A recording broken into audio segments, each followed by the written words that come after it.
Tapos ito naman yung biscuit flavor. Tik, tik. Diba? Open na natin, Mima Boss ko. Super aesthetic. So, trending to sa Dubai sa mga hindi nakakaalam. Yan. Sana ano to, hindi siya tunaw. Then, syempre, meron din si Dudong na share. Kasi love ang person.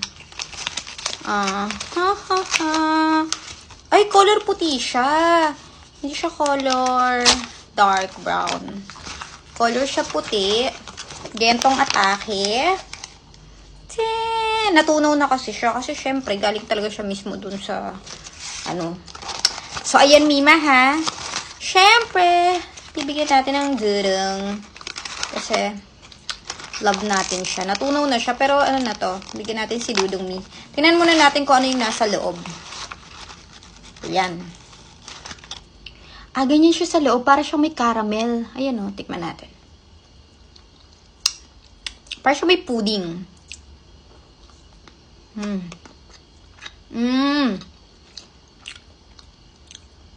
Ayos lang. Bigyan natin si Dudong. Ayan. Para to kay Dudong. Meron na si Dudong. Marami na siyang chocolate. Ayan. Ito yung bigay ko kay Dudong para sa pistachio. Tapos ito. Tuwa nun pagising. Dami niyang chocolate.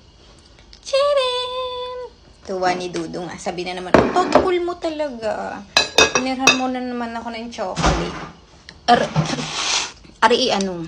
Sapat lang.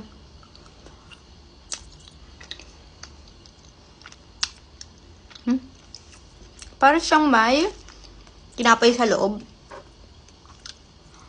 Ang masarap yung isa. Yung, pistachio.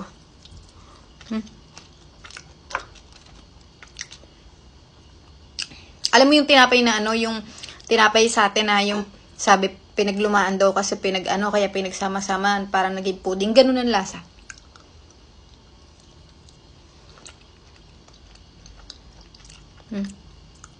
Curry. Mas maharap pa rin yung green. Ayan, may mabas ko. Kaya, kung bibili kayo, yung green nilang lahat. Bye, Mima!